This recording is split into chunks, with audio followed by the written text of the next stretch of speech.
ಈಗ ಸಿದ್ದರಾಮಯ್ಯ ಹೋದ್ರೆ ಆತನಿಗೆ ಏನು ನಷ್ಟ ಇಲ್ಲ, ಆತನ ಹತ್ರಕ್ಕೆ ಏನಿಲ್ಲ, ಹಳ್ಳಿಯಲ್ಲಿ ಒಂದು ಮನೆ ಇದೆ, ಆರಾಮಾಗಿರ್ತಾನೆ. ಇವತ್ತು ಅವನನ್ನು ನಾವು ಕಳ್ಕೊಂಡ್ರೆ ನಾವು ರಾಜ್ಯಕ್ಕೆ ನಷ್ಟ ಆಗತ್ತೆ. ಇದು ನನ್ನ ಪಾರ್ಟಿ ಬೇರೆ ಇರ್ಬೋದು, ಆದರೆ ಗುಣಕ್ಕೆ ಮತ್ಸರ ಅಲ್ಲ. ಸಿದ್ದರಾಮಯ್ಯ ಬೇರೆ ಪಾರ್ಟಿಯಲ್ಲಿ ಇರ್ಬೋದು, ನಾನು ಆ ಪಾರ್ಟಿ ಇಲ್ಲದೆ ಇರ್ಬೋದು, ಆದರೆ ಒಳ್ಳೆ ವ್ಯಕ್ತಿಗೆ, ಒಳ್ಳೆ ಕೆಲಸ ಮಾಡ್ತಕ್ಕಂಥವ್ರಿಗೆ ಯಾವ ಪಾರ್ಟಿಯಲ್ಲಿ ಇದ್ರೂ ಕೂಡ ಮಾತನ್ನು ಹೇಳ್ತಕ್ಕಂಥದ್ದು ನಮ್ಮ ಧರ್ಮ.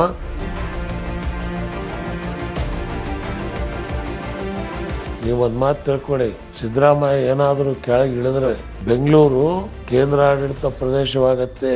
ಇದು ಹೊನ್ನಾರ ನಡೀತಾ ಇದೆ. ಇದು ಹೊರಟೋದ್ರೆ ನಾವು ಕರ್ನಾಟಕದ ಕನ್ನಡಿಗರು ಮೈಲಾರಿ ಹೋಟ್ಲಲ್ಲಿ ಸೆಡ್ ದೋಸೆಗಳು ನಮಗೆ ಸಿಗಲ್ಲ. ಇನ್ನು ಸಿದ್ದರಾಮಯ್ಯನಿಗೆ ಅಪಜಯ ಅನ್ನೋದು ಇಲ್ಲವೇ ಇಲ್ಲ. ಈ ಇಡಿ ಪಾಡಿ ಮೋಡ ಪಾಡ ಇವೆಲ್ಲ ಬಿಡಿ, ಹೊರಗೆ ಬಂದ್ರೆ ಜನ ನಿಂತರು ಅಂದ್ರೆ ಇದು ಯಾವುದು ನಿಲ್ಲೋದಿಲ್ಲ.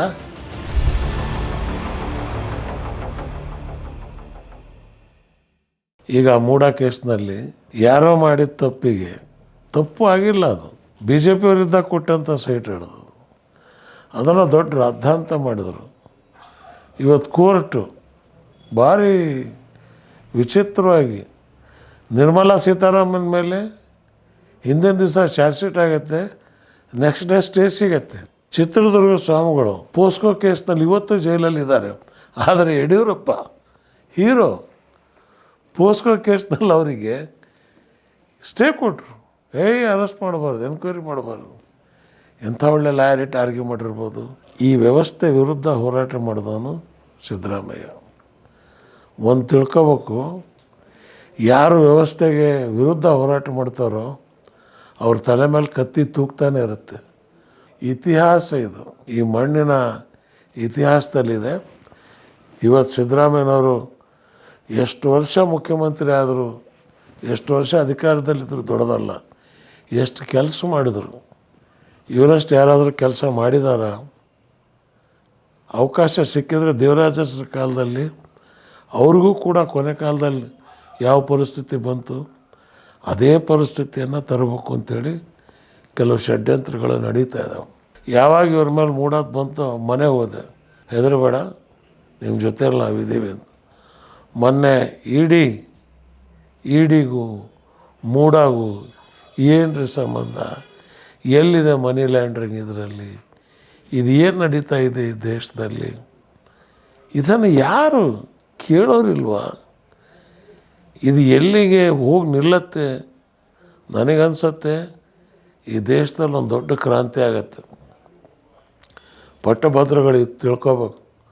ದಲಿತ ವರ್ಗ, ರೈತ ವರ್ಗ, ಬಡವ್ರ ವರ್ಗ ಒಂದು ಸಲ ತಿರುಗಿ ಬಿತ್ತು ಅಂತ ಹೇಳಿದ್ರೆ ಯಾವ ಮಿಲ್ಟ್ರಿ, ಯಾವ ಪೊಲೀಸ್ ತಂದರೂ ಕೂಡ ಅದನ್ನು ನಿಭಾಯಿಸ್ತಕ್ಕಂಥದ್ದಕ್ಕೆ ಸಾಧ್ಯವಿಲ್ಲ. ಆದರೂ ಶ್ರೀಮಾನ್ ಸಿದ್ದರಾಮಯ್ಯನವರು ಶಾಂತಿಯುತವಾಗಿ ತಮ್ಮ ಹೇಳಿಕೆಗಳನ್ನು ಕೊಡ್ತಾ ಇದ್ದಾರೆ. ಇವತ್ತು ಕುಮಾರಸ್ವಾಮಿ ಮೇಲೆ, ನಿರಾಣಿ ಮೇಲೆ FIR ಆಗಿ ಬಿದ್ದಿದ್ದ ಗವರ್ನರ್ ಇಟ್ಕೊಂಡು ಕೂತವನೇ. ಏನು ಕಾರಣ? ಇದು ಯಾರು ಉತ್ತರ ಕೊಡೋರು ಯಾರು ಇದಕ್ಕೆ? ಆದ್ದರಿಂದ ಈ ದೇಶದ ಮಾಧ್ಯಮಗಳಿಗೆ ನಾನು ಪ್ರಾರ್ಥನೆ ಮಾಡ್ತೀನಿ, ನಿಮ್ಮದು ದೊಡ್ಡ ಜವಾಬ್ದಾರಿ ಇದು. ಜನರ ಎದುರಿಗೆ ಈ ಸತ್ಯಾಂಶವನ್ನು ಇಡ್ತಕ್ಕಂಥದ್ದು. ಈಗ ಸಿದ್ದರಾಮಯ್ಯ ಹೋದರೆ ಆತನಿಗೆ ಏನು ನಷ್ಟ ಇಲ್ಲ, ಆತನ ಹತ್ರಕ್ಕೆ ಏನಿಲ್ಲ, ಹಳ್ಳಿಯಲ್ಲಿ ಒಂದು ಮನೆ ಇದೆ, ಆರಾಮಾಗಿರ್ತಾನೆ. ಅವನಿಗೇನು ಜಾಸ್ತಿ ತಿನ್ನಬೇಕು, ಕುಡಿಬೇಕು, ಹುಡುಗಿಯರ ಶೋಕಿಲ್ಲ, ಬೇರೇನು ಯಾವುದೇ ಮಜಾ ಮಾಡೋದವನಲ್ಲ, ಅದ್ರ ಬಗ್ಗೆ ಚಿಂತನೆ ಮಾಡ್ತಕ್ಕಂಥವನು ಅಲ್ಲ. ಇವತ್ತು ಅವನನ್ನು ನಾವು ಕಳ್ಕೊಂಡ್ರೆ ನಾವು ರಾಜ್ಯಕ್ಕೆ ನಷ್ಟ ಆಗತ್ತೆ. ಇದು ಮುಂದೆ ಬರ್ತಕ್ಕಂಥ ನಮ್ಮಂಥವರಿಗೆ ಅಥವಾ ಯುವಕರಿಗೆ ಅಷ್ಟು ಸಿದ್ದರಾಮಯ್ಯನ ಪ್ರಾಮಾಣಿಕತೆ ಆ ಗತಿ ಬಂತು, ನಾವ್ಯಾಕೆ ಆ ದಾರಿಯಲ್ಲಿ ಹೋಗ್ಬೇಕು, ನಾವು ದುಡ್ಡು ಮಾಡೋಣ, ತಿನ್ನೋಣ, ತಿನ್ಸೋಣ, ಸಿಗಾಕೊಂಡ್ರೆ ದುಡ್ಡು ಕೊಡೋಣ, ಹೊರಗೆ ಬರೋಣ. ಈ ಸಂಸ್ಕೃತಿ ಏನಿದೆ ಅಂತ ಹೇಳಿದ್ರೆ ರಾಜ್ಯದಲ್ಲಿ ಬೆಳೆಯೋಕ್ಕೆ ಅವಕಾಶ ಆಗುತ್ತೆ. ಅದಕ್ಕೆ UP ಏನು ನಡೀತು, ಮಹಾರಾಷ್ಟ್ರ ಅದು ನನಗೆ ಬೇಕಾಗಿಲ್ಲ. ಕರ್ನಾಟಕ ಕರುಣೆಯ ನಾಡು. ಈ ನಾಡು ಸೂಫಿ ಸಂತರಿಗೆ ಜನ್ಮ ಕೊಟ್ಟಂಥ ನಾಡು. ನಮ್ಮದೇ ಆದಂಥ ಒಂದು ಸಂಸ್ಕೃತಿ ಇದೆ. ಇವತ್ತು ನಾವು ಕನ್ನಡಿಗರು, ಕನ್ನಡಕ್ಕೆ ಕೈ ಎತ್ತ ನಿನ್ನ ಕಲ್ಪವೃಕ್ಷವಾಗ್ಬೋದು. ಕನ್ನಡ ಎಷ್ಟು ಬೆಳೀತು ಸಿದ್ದರಾಮಯ್ಯನವ್ರು ಬಂದ ಮೇಲೆ, ಆ ಭಾಷೆಗೆ ಎಷ್ಟು ಪ್ರೋತ್ಸಾಹ ಸಿಕ್ತು. ಕನ್ನಡಿಗರಿಗೆ ಕೆಲಸ ಕೊಡಬೇಕು. ಕರ್ನಾಟಕದಲ್ಲಿ ಆ ಕಾನೂನು ತಂದಾಗ ಅಂತ ಕೂಗ್ಬಿಟ್ರು. ನೀವು ಒಂದು ಮಾತು ತಿಳ್ಕೊಳ್ಳಿ, ಸಿದ್ದರಾಮಯ್ಯ ಏನಾದರೂ ಕೆಳಗೆ ಇಳಿದ್ರೆ ಬೆಂಗಳೂರು ಕೇಂದ್ರಾಡಳಿತ ಪ್ರದೇಶವಾಗತ್ತೆ. ಇದು ಹೊನ್ನಾರ ನಡೀತಾ ಇದೆ. ಯಾಕಂದರೆ ಇಡೀ ಕರ್ನಾಟಕಕ್ಕೆ ಇವತ್ತು ಸಾಕ್ತಾ ಇರೋದು 70% ಆದಾಯ ಬೆಂಗಳೂರಿಂದಿದೆ. ಇದು ಹೊರಟೋದ್ರೆ ನಾವು ಕರ್ನಾಟಕದ ಕನ್ನಡಿಗರು ಮೈಲಾರಿ ಹೋಟ್ಲಲ್ಲಿ ಸೆಡ್ದೋಸಿರು ನಮಗೆ ಸಿಗಲ್ಲ. ಈ ಪರಿಸ್ಥಿತಿ ನಮಗೆ ಬರುತ್ತೆ. ಆದ್ದರಿಂದ ರಾಜ್ಯದ ಜನತೆಗೆ ನಾನು ಪ್ರಾರ್ಥನೆ ಮಾಡ್ತೀನಿ, ದಯವಿಟ್ಟು ನೀವೆಲ್ಲರೂ ಎದ್ದೇಳಿ. 4ನೇ ತಾರೀಕಿಗೆ ಫ್ರೀಡಮ್ ಪಾರ್ಕ್ನಲ್ಲಿ ಅಹಿಂದ ಸಮಾವೇಶ, ನಾಯಕರ ಸಮಾವೇಶ ಮಾಡ್ತೀವಿ.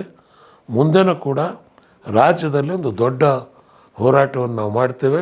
ನನ್ನ ಪಾರ್ಟಿ ಬೇರೆ ಇರ್ಬೋದು, ಆದರೆ ಗುಣಕ್ಕೆ ಮತ್ಸರ ಅಲ್ಲ. ಸಿದ್ದರಾಮಯ್ಯ ಬೇರೆ ಪಾರ್ಟಿಯಲ್ಲಿ ಇರ್ಬೋದು, ನಾನು ಆ ಪಾರ್ಟಿ ಇಲ್ಲದೆ ಇರ್ಬೋದು, ಆದರೆ ಒಳ್ಳೆಯ ವ್ಯಕ್ತಿಗೆ ಅಟಲ್ ಬಿಹಾರಿ ವಾಜಪೇಯಿ ಒಳ್ಳೆಯ ವ್ಯಕ್ತಿ, ನಾವು ಹೊಗಳಲಿಲ್ಲ. ಇವತ್ತು ಅವ್ರ ಬಗ್ಗೆ ನಾವು ಗುಣಗಾನ ಮಾಡಲಿಲ್ಲ. ಯಾಕೆ? ಒಳ್ಳೆ ಕೆಲಸ ಮಾಡ್ತಕ್ಕಂಥವ್ರಿಗೆ ಯಾವ ಪಾರ್ಟಿಯಲ್ಲಿದ್ದರೂ ಕೂಡ ದೇಶದ ದೃಷ್ಟಿಯಿಂದ ಅವರನ್ನು, ಅವರ ಗುಣಗಳನ್ನು, ಒಳ್ಳೆ ಮಾತನ್ನು ಹೇಳ್ತಕ್ಕಂಥದ್ದು ನಮ್ಮ ಧರ್ಮ. ಸಿದ್ದರಾಮಯ್ಯನಿಗೆ ಹತ್ರ ಇರೋದು 2 ಡಿಗ್ರಿ. ಸಿದ್ದರಾಮಯ್ಯ ಕರಪ್ಟು ಅಲ್ಲ, ಕಮ್ಯುನಲ್ಲೂ ಅಲ್ಲ. ಎಲ್ಲ ಸಮಾಜಗಳನ್ನು ಜೊತೆಯಲ್ಲಿ ತೊಗೊಂಡು ಹೋಗ್ಬೇಕು ಅನ್ನೋಕ್ಕಂಥ ಒಂದು ದೊಡ್ಡ ವ್ಯಕ್ತಿತ್ವ ಸಿದ್ದರಾಮಯ್ಯಂದಿದೆ. ಭಗವಂತ ಆತನಿಗೆ ಇನ್ನೂ ಶಕ್ತಿ ಕೊಡಲಿ.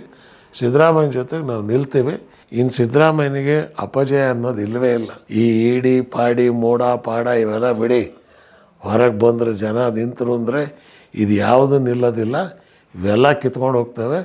ಜನರ ಮನಸ್ಸಿನಲ್ಲಿ ಸಿದ್ದರಾಮಯ್ಯ ಇದ್ದಾರೆ, ಜನರ ಹೃದಯದಲ್ಲಿ ಸಿದ್ದರಾಮಯ್ಯ ಇದ್ದಾರೆ.